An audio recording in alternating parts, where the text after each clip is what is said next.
As the last line of today's gospel, my dear brothers and sisters, tells us, rejoice that your names are written in heaven. And we can certainly say that about St. Thomas, whose feast we also celebrate today. He's the apostle of India.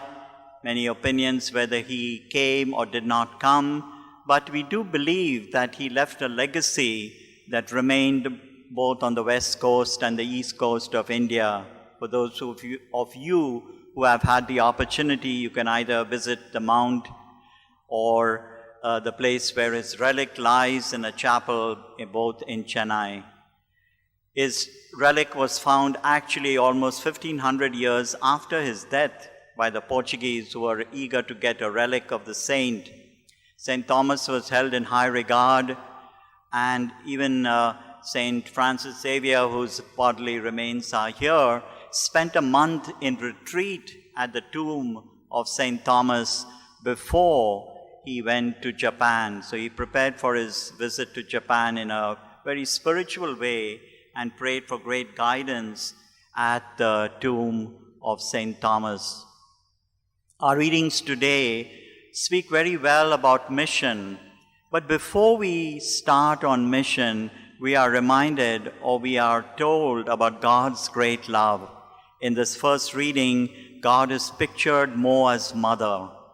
Traditionally, we'll always think of God the Father, but God is mother, the one who is likened to a mother who cares for a child, who nurses the child, gives the child sustenance, comforts the child. And the theme certainly in the first readings is one of comfort. People have suffered enough and they need comfort, they need care, they need solace. And the one who can best portray that or give that is certainly a mother. And by extension, all of us share in that fatherly and motherly nature of God and give it to other people. In our gospel today, we are told Jesus sent 36 pairs of people to go out on mission. It looks a large number. From when did they suddenly come? We don't hear of them later on. But the text was probably written later on when the ground reality was of people on mission and subject to a lot of danger while preaching. And the gospel gives them great comfort, saying that they should go because they have to go. They are laborers sent on mission, but God is with them. God will comfort them. God will take care of them. There will be those who will be opposed to the mission, but they have to be strong enough to go forward. When I thought of this passage, I thought about a sister who recently was killed in Haiti. Some of you may have read about it. She's an Italian nun belonging to the Little Sisters of the Gospel, a congregation devoted to the teachings of St. Charles Foucault. And she worked for 20 years till she died at 65. She worked there, not returning to her native Italy. Luisa dell'Orto is her name. And she worked with homeless children, teaching them capoeira, which is a kind of martial arts dance. She worked with giving them some kind of comfort in the midst of a very difficult life. She also taught philosophy to seminarians, so a very well-rounded person. But in the midst of her staying on in Haiti, which is a very poor country in the Caribbean, she was killed in an attack on her convent and home. She was often asked to leave because things are difficult, to go back to Italy, but she said, no, I will be here.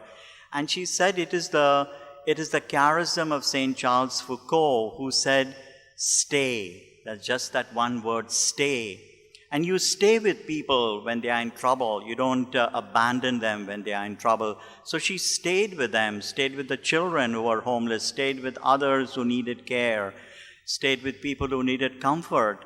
And she showed that very beautifully in her life, that when you stay, you incur the wrath of people. People are opposed to you and your ways of acting. As the gospel tells us, when we go and preach the word of God, many will be opposed, but we do not retaliate.